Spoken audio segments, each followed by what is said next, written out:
Why do you still feel tension even after all the work you've done?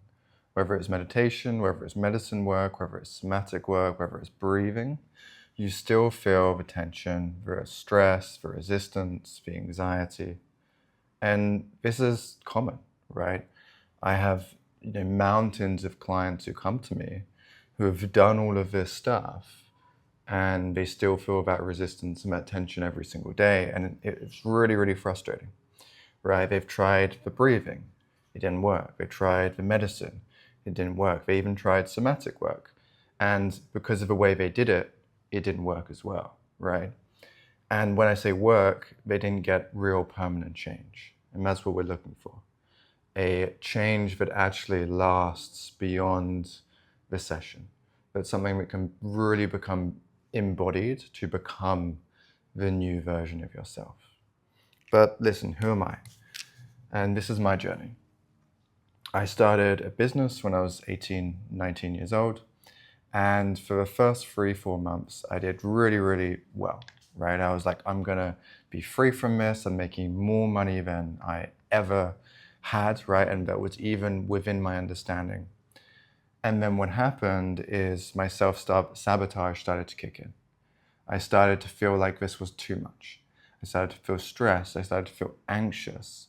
And I started to procrastinate on what actually mattered, right? And so slowly, the business just started to go downhill, downhill, until I had to stop it entirely. And I actually had to finish with it. But what emerged out of that real collapse and a really challenging part of my life was a beautiful opportunity. There was a mentor of mine who was a really amazing hypnotherapist, and he was putting together a team. And so he invited me to fly over and come live with him and the team in Europe.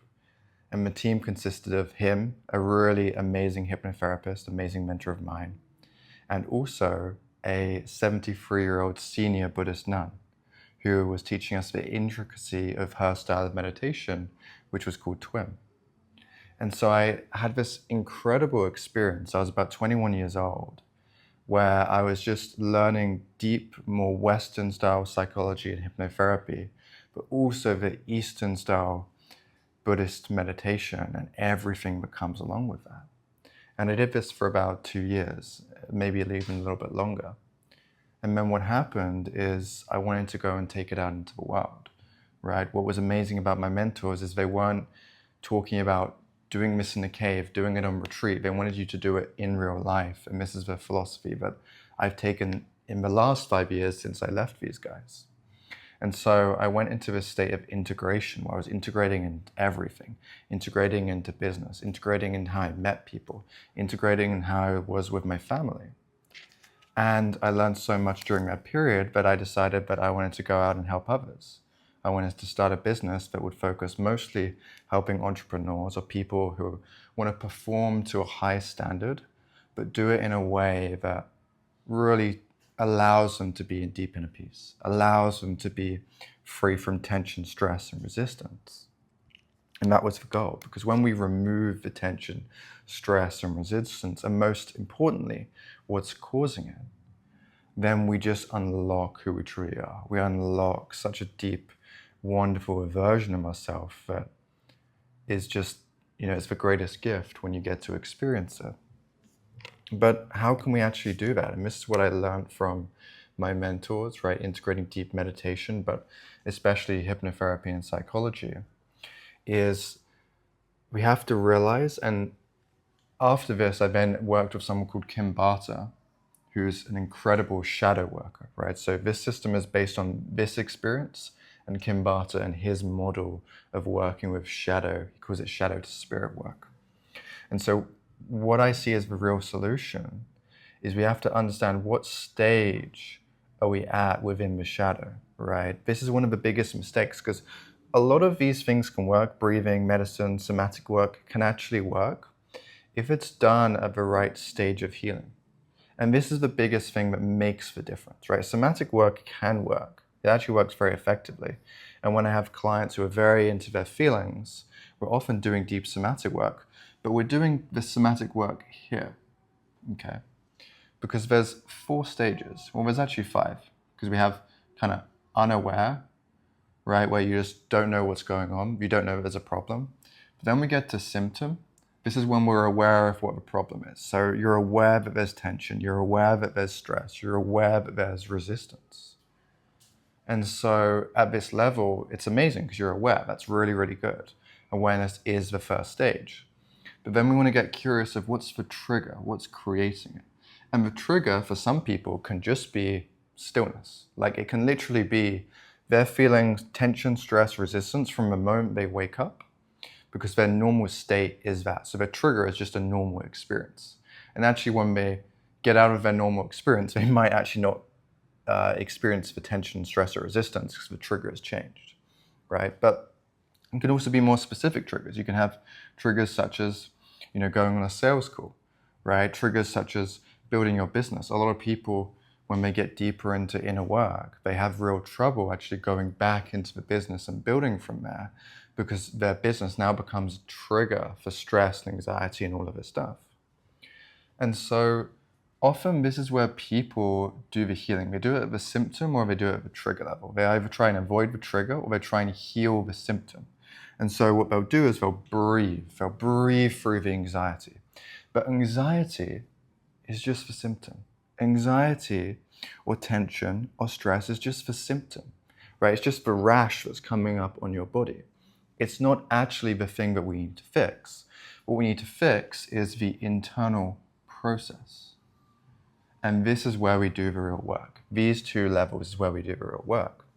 Because the internal process is the thing that created the trigger and created the symptom. And one of the key ways we can actually get to internal process is we ask ourselves, what is it about the trigger that's creating the symptom, right? What is it about the sales call that's making me feel anxious?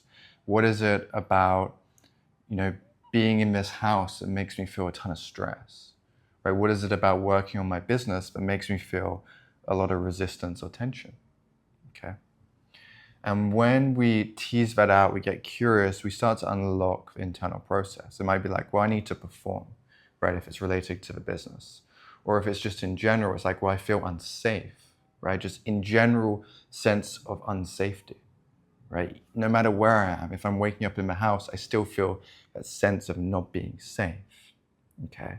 And so we can see that if a symptom was resistance, right? Or if a symptom was anxiety or stress, and the story was either I need to perform or I'm not safe, it's understandable that your mind would create anxiety and stress, right? There's nothing broken here. The symptom and the trigger is just doing what the mind is meant to do, what the body is meant to do, respond to the story that you created, right? Even if you didn't create it consciously, there's a story that was created. And so when we find the story, the symptom and the trigger make sense. And that's how you know you found the story, because you're like, oh, of course, that's why I had the symptom. That's why it's a trigger to begin with, right? That's why it's not a neutral event. It's just a trigger. And so once we find the story or the internal process, we can still do great work here. We can actually just break down the story, break down the internal process, right? Break down performance, break down safety, right? We start exploring it, being curious about it. What do you mean I have to perform, right? Maybe we've never questioned that. And sometimes just questioning it, just questioning this is all we really need to do, right? We can also call this a construct, okay? A construct is basically a storyline of how we're making meaning in reality, how we're making meaning in the world, right? That's all this is. This is meaning making. So we have the word construct and we have internal process. And so when we question it, often we can just break it at the internal process. But we can actually go down one layer further to the core seed. And the core seed is where we took this internal process on to begin with, right? And the core seed within the ESR model is about understanding what form of shadow created this. And so we get into either projection, introjection, or split ego, right? So either the core seed is some version of an introject, something I took on, right? I took on a belief, a storyline about myself but I need to perform to be good enough, or that I'm unsafe, right? I took that on as that must be real. That's a real story. That's a real meaning around the world, okay? Like a blanket statement of I'm unsafe. Or it's a split ego. Maybe we have two parts of us that are conflicted, right? That's a little less likely in this scenario, what we're speaking about. But when it comes to resistance, it's very common, right? Let's say we're having resistance, for example, to like our business, and that's the trigger. Resistance is the symptom. And the internal process is one part of us wants to just be in deep harmony and peace, and the other part of us wants to really build the business. And so we're finding that there's a disconnect because the part of us that feels that we have to have the peace and the harmony feels that it's incompatible to have the business, right? And so we want to find the real underlying positive intentions, and then we allow the storylines to dissolve, and then those parts end up coming into harmony. So that's the second type of shadow. And the third one is projection, right? So projection is where I've given my power away. Maybe I've put something like my own confidence outside of me, right? I can only be confident when certain conditions are met, okay? And so I actually give my confidence outside of me. And so projection is all about re-owning your own power, okay? And so all we do when we get to the core seed is we're understanding when did we create the internal process, whether it was split ego, whether it was introject, or whether it was projection. And then we just go through the process of, if it's an introject, we give it back. If it's a projection, we re-own it. And if it's a split ego, we allow them to come into harmony. And that takes us on to the next part, because this is when we go from shadow work to light work, right? So this is how we do the shadow work that allows this to break, right? Because once we break it at the core seed of the internal process, the trigger and symptom stops making sense, right? Once we break the idea that we're unsafe, right, as a blanket storyline, like I'm just unsafe in general, and we're creating anxiety from that. Once we break that construct and that idea, then it doesn't make sense to create anxiety throughout regular daily life, right? It just doesn't make sense. And so what naturally happens is the symptom and the trigger just dissolve on its own. And this is how we create permanent change. Because when we do the work on the symptom, right, and we feel the anxiety and we process it and we allow it to leave. But if the storyline is the same, we're just going to generate more anxiety, right? We don't make real permanent change unless we change the story and the core seed that created the problem to begin with. When we change that, when we break it, then we create permanent change. And more importantly, often when we allow it to, for example, an introject to be given back, like the sense of unsafety just to be given back, just to be removed from us, fully let go, what emerges as a space. And it's really important here because this is where we move into light work. We're not going to add anything to the space, right? We're not going to put in our own ideas, our own beliefs. We're not even going to say, oh, I'm safe now, right? Unless it arises organically. Because actually what we want, and this often emerges in the space, is we want the space to be a place where the question isn't asked. When I'm saying I'm safe, that means there's a space of not safety, right? Because it's a binary. I'm safe, I'm not safe. But when both dissolve, there's just a space where the question isn't asked, right? Same thing with I'm worthy, I'm not worthy. There's just a space where the question isn't asked. A baby doesn't think I'm worthy, I need to perform, but it also, or I'm not worthy, I need to perform, but it also doesn't think I am worthy. It doesn't ask the question. It's not even a story or an idea that it would ever even comprehend. It just walks around in an innate worthiness, but it wouldn't even label it that way because it's never been challenged, right? It's never really been broken. So it just ends up having this real confidence because it never took on the problem to begin with, okay? And then what we do is when that space, what emerges from it, the light that emerges from it, we just let that grow. We let that grow on its own as it wants to. And we're not going to tamper with it. We're not going to try and make it bigger or deeper. We're simply going to allow it to grow. We nurture it. We celebrate it.